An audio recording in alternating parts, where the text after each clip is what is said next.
Welcome all. Our topic is strings. So what is a string? A string is a collection of characters, and it actually the data type, data structure that we use for a string is actually an array, and a collection of characters in that array. This constitutes a string.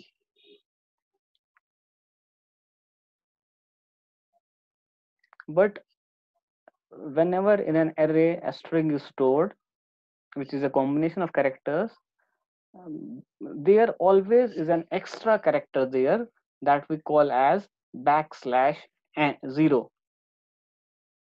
So whenever we create a string, it is stored in an array, but there will always be an extra character in the array at the end of that string. That extra character is this backslash 0.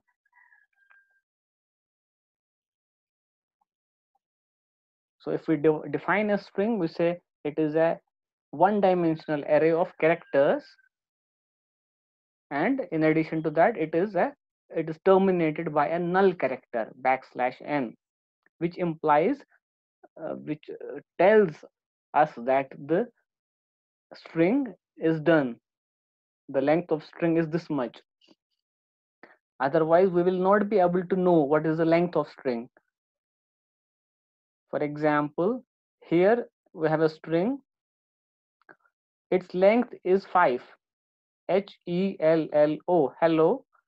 It is a word, it is a set of characters, a string of length 5, but it will be stored in an array of length 6 because the last character will be backslash n, and the indices will be the same. If this whole string is named a, the first element will be called a0, the second will be called a1, and so on.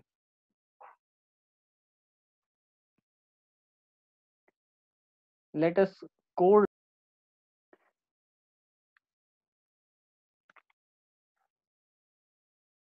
So we will have to input a string and display the same.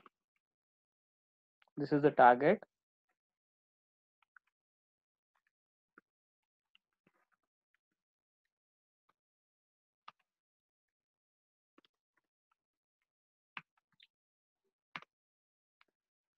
So since it is string is a set of characters, so we have to create an array of characters. So we will write char, char. So char, then we will name the string. For example, if I name the string as a, it is an array, and I say 100, which means that maximum there could be 100 things in it, 100 elements, including backslash 0. Now, if I have to input values into the string, there are multiple ways. One of the ways is that I will input the values here. So I can put it like this, equal to, for example, HELLO. Good. But since each of this is a character, we cannot write it like this. We have to put it in single quotes.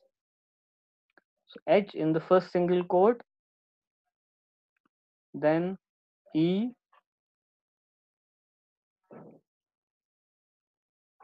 okay, then L, then again an L, then comma, and then O,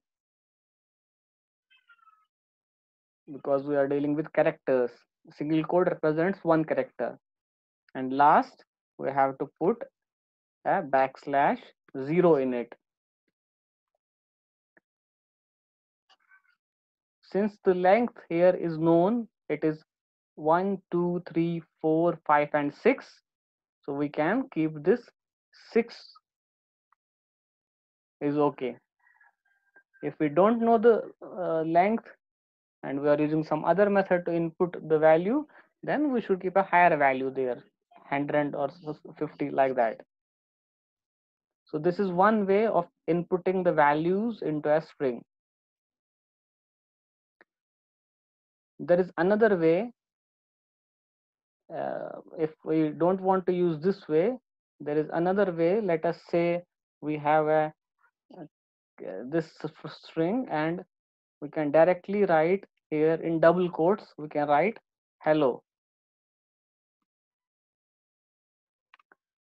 This way is also acceptable. So here I don't have to mention \0. The compiler will automatically put a \0 there. So this is the second way of taking the value into a string.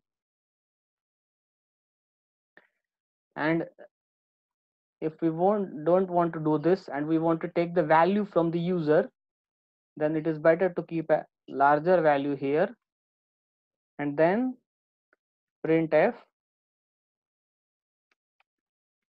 ask the user, enter the string scanf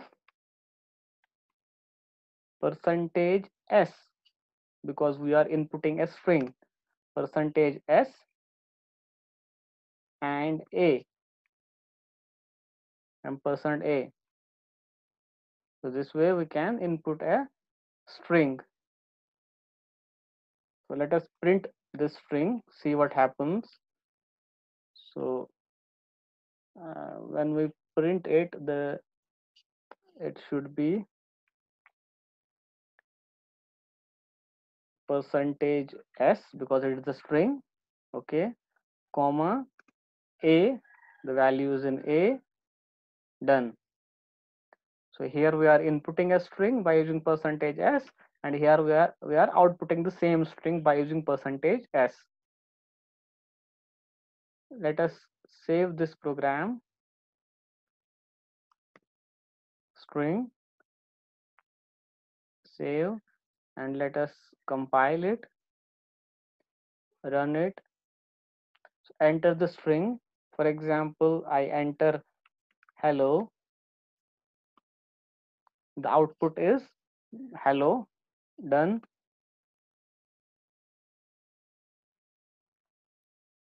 So this is one way of inputting the string, but using scanf here has an issue that, for example, I write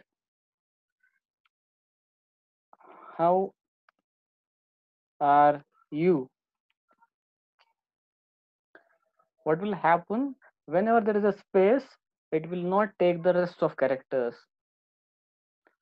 So only how will be stored in this string. The others will not be stored because there is a space. So obviously this is not a good way to scan a string. So instead of scanf, it is better that we use gets. Gets is a keyword which is used for scanning a string of any length, including spaces. So we just have to write gets, and in the bracket I will write a, and we are done. So very simple way.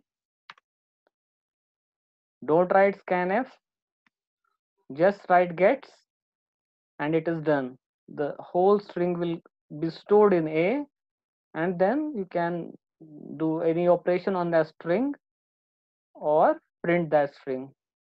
Let us check this program. So let us first write, let us say how are you. So now we can see that the whole string has been stored in a and it has been properly displayed this way. So gets can be used here. Again, instead of printf, we can use puts a. So puts is will do the job of printing the printf thing. So it will uh, display all the whatever is in a. So we can execute it and we can write how are you. So the same job will be done.